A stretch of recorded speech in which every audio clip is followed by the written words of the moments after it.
Great. Good morning, everybody. It's Suki Jeffries, and we're back with Defying Expectations Over 60. You know what? I'm just going to go do something real quick and see if I can share to. Oh, no, it doesn't look like I can. Sorry, Ed. I was going to try and share live to Ed's Facebook, but I can't. I can't do it from my side. I can only share to me. So there you go. Well, maybe there's some way I can do it. But anyway, Defying Expectations Over 60. So this show is broadcast weekly on Tuesdays at 11 a.m. Pacific time. And we talk about, the fact that society expects us to be slowing down when we're over 60 or we're at retirement age, which I always put in quotes. And I haven't done that. I know Ed hasn't done that. A lot of people that I know have not done that. So we're going to talk about it out loud and talk about sort of the new retirement, if you will. And Ed Zinkiewicz, he's having a little video delay, so be patient with us if that occurs, but we can still hear him. And Ed is an aging expert, and he and I have been working together. He's developed some workshops for folks and for older folks and their kids, because these big transitions late in life are important, and we don't talk about them, we don't prepare for them. And I have been consulting a little bit on one of his workshops that I love called Honor Thy Father and Thy Mother. So Ed, why don't you introduce yourself a little bit further, and then we'll talk about what you're doing and why. Thank you, Suki. My name's Ed Zinkiewicz. As you can see on the little placard there, I am called an aging in life strategist. Somebody else gave me that name. I think it's helpful because it describes a lot of what I do. I started this business when I retired 11 years ago. Actually started a little bit earlier than that. I was looking forward to retiring and doing what my wife did. She looked like she had it mastered. She did a little of this, a little of that, but not a lot of one thing. And that looked really good. One of the things that she did was work. She had a part-time job with a contract from her former employer. It was 2008, went back for a second contract, no contract. Yeah, 2008 was tough. And she ran right into, what am I going to do when I grow up? I wanted to do that all the rest of my life. I thought I could do that. Now I can't do that. Why can't I do what I want to do for the rest of my life? Guess when I retired? Bingo. So my plan was to watch her, and her plan fell apart. Gosh, that left us both hanging. So what do you do? And we started talking about it. We started working on it. We started looking for resources. We could find a lot of resources about retirement as long as we were interested in finances. Right. As soon as we got out of that, forget it. Nobody was talking at those times about what the lifestyle for retirees are. What can you do? What should you do? How do you approach it? We started our own course. Excellent. And what we did was to come up with a deal called the new 3 R's of retirement. And it's reimagine, recreate, and re-engage. And that course is really a backbone for an awful lot of what I do. I came up with several book ideas as a result of that, called the Retire To series, as opposed to retire from, because that was one of the chief components of what we discovered. You have to figure out what it is you're going to be doing when you grow up. Yes, I completely agree. So we came up with, and these days I refer to it as joy through purpose, or engagement through purpose, make friends, and keep up. And that's what the books are about, those 3 topics. And I've since then done a whole variety of things. One of the things I've worked with is coaching retirees through this process. You can look at my website and find that at Retirement Kickstart and sign up for a little date, and we can talk. Where are you? Are you stuck? How can I help you? Yeah, that's awesome. And I recommend that you do that. Ed's a really great guy to talk to. And, he's got a lot of experience in this area. And I was one of those people too. I retired at 59. And then I spent a year kind of doing everything, accepting every invitation and having a lot of fun. And then I'm like, well, what am I going to do for the rest of my life? It could be decades, right? Could be decades, lots of healthy decades to go. Yeah. We found first off that there were three kinds of surprises in Yeah. retirement. One is you're going to miss work. Yeah. I didn't miss work. Yeah. Now, some people, my wife missed work. Yeah, sure. She liked bricklaying and she Okay. wanted to do some more bricklaying. Other people could care less. Right. But we found there are several benefits from work you don't realize they're there until they're not there anymore. Oh, yeah. What were they? Like structure, for example. Some Yeah. people need to get up in the morning, have some excuse to go somewhere, be somewhere on time, get a regimen going, and they are more dependent than others on somebody saying, show up here then. Sure. Other people, you've heard said a lot of times probably that I don't miss a thing about work except my friends. Yeah. Mm-hmm. Because you're going to leave everybody behind. The second surprise is you're going to need a whole new set of friends. Yeah, that is a surprise. Third surprise is one you've already mentioned. Retirement's going to take a long time. Mm-hmm. Aging takes time. And this generation our generation is the first one that ever had this much free time, Healthy time. Yes. Healthy time that was guaranteed, not guaranteed, of course, we can't do that, but it's still an awful lot of road and you have a lot of contours in there. Mm-hmm. When I started looking at the contours, I ran into another set of challenges. What was that? I call it fears of aging. Oh my gosh. Yeah. Number one, you're going to be worried about becoming dependent. Nobody wants to be sitting in the wheelchair and have somebody push them, particularly their kids. Yeah. Second is you're going to worry about running out of money. Mm-hmm. And you have a fear of death and dying. Mm-hmm. Now, how are you going to deal and cope with those fears? So for a long time, I did workshops on those three areas, and that's what spawned the one you're talking about, honor thy father and mother as they age. I got a company here in town in Nashville, Tennessee, to ask me to come and do that first workshop. You're going to be a burden. I realized the audience is not retired. Ah. And I said, okay, now what can I tell them? Yeah. About what their parents are going through? And that was sort of like a mental breakthrough. Yeah. What a valuable thing to. So what happened, that course that you're talking about, Honor Thy Father and Mother, is all about what the sandwich generation, those people stuck between kids on the one end and parents on the other, mm-hmm. or, skip the kids. Yep. You and your parents are going to be facing these challenges ahead for your parents, whether you want to or not. Mm-hmm. Both it's going to come. All of you. And some of these are just as ugly as you might think. I mean, just think about it. Do you want to give up your car keys if you're retired? Yeah, that would be so hard.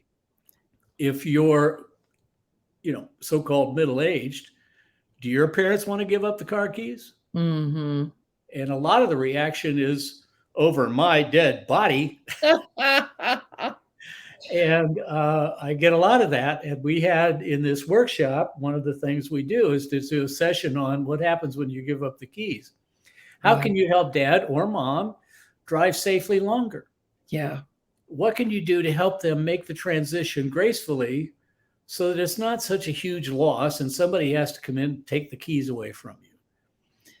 It's those kind of surprises that we try to deal with in that course. I call them surprises of aging. Mm-hmm. We mostly think about our parents being retired, particularly go period.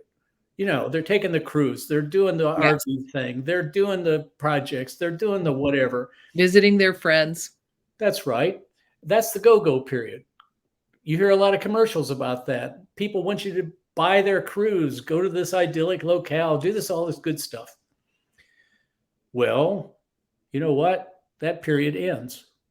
It slows down. So you go from a go-go to a slow go, and then a slow go to a no-go. And you can just imagine what those transitions are like because you've seen older people go through them. Yes. And it's like mourning. There's the stages of mourning. You're gonna go in denial, anger, all of those things, hopefully landing on acceptance. Hopefully, yes. And that's where I come in. I want to help people land on thriving through these efforts. Yeah. And you can do it better with your kids. Yeah. Or kids, you can do it better with your parents. Yeah. Guess what? You're going to go through these too. Exactly. So One of these days. Yeah, I just think it's a tremendous. I love the lane you're in, because there are so many of us in I call it the wisdom generation, who, these changes are coming in, and don't let it be a surprise. Honest conversation with your parents. And if you are, later or not as healthy, honest conversation with yourself about what's coming. And I know that you talk about giving up the car keys, you talk about downsizing, or possibly moving out of the home that you've been in for maybe half your life, and how planning for them makes the transition easier. yeah, it really does. My wife and I have been in this house. Next year would be 50, not this house, but in Nashville, 50 years. Mm, And all but 4 of those are in this house. that's a long time. You can bet there are surprises in the attic we didn't even know they were there. And you don't want to go up there and find out at this point. Yeah. Yeah, that's definitely true. Yeah, well, I've moved around a lot, but I've been in Phoenix, which is my home now. I've been here longer than I've been anywhere, and it's been 20 some years. And yeah, it's the idea of giving up the place you live. My husband and I just bought a new house that's single story, so that we can age in place longer. As long as we're healthy, we can stay there longer. And we're looking at things like, wow, will a wheelchair go through this door? And, how many steps, like we were remodeling our bathroom right now, because the way it was built was there's steps up to the shower and the toilet. And I'm thinking, that's just one more thing to fall off in the dark. Right. Exactly. Yeah. We have been proactive most of our retirement. And if there's one key word that would guide what you do, it's exactly that. You have to be proactive. Long before we worried about falling in the bathtub, when we had the bathroom remodeled, we said, someday it's going to be a whole lot harder to step up over the curb of a bathtub to get in the shower. Mm-hmm. What can we do? And so we did things. We made it a walk-in shower, so we didn't have that thing. There is a little lip there. You can break your neck if you want to. However, we did other things. We found this company that has decorative appliances for the bathroom. Did you know that you could get a weight-bearing toilet roll? What? No, that's awesome. Yeah, so you're sitting there and it's getting harder for you to get up and down. You can grab that sucker and push yourself up. Yes. Yes. And it's very helpful. We have a weight-bearing towel rack in the back of the shower. And the soap dispenser in the corner, it's a little round dealy, is weight-bearing too. In other words, what happens is when they put it in, they made sure that it was engaged with the studs and things. Studs, thank you. That's the right word. Not rafters. That'd be, but the studs, right? Yeah, the soap's up here. But anyway, no. So at either end of the shower, we have something to grab, and doesn't make the place look institutional. We don't have those institutional bars running down the side of the shower and stuff. You know, those are the only things that I've seen. I love the idea that there's something you can integrate that will bear weight that doesn't look like old people stuff. Right, right. Yeah. And while we are old people, it is, and it's now more helpful than it was before. It speaks to planning ahead. Yes, We took, definitely. we took carpets out because we knew sooner or later it's going to be hard. Besides, I am absolutely love being able to shove the couch around with my finger. Yes, why not? Whereas if you have a carpet, moving a couch was always the world's worst pain. Yes, you're Um, so right. so A and planning is key. You know, my friend Kim just, put up a comment about that not everyone having children, and that's part of the fear of aging.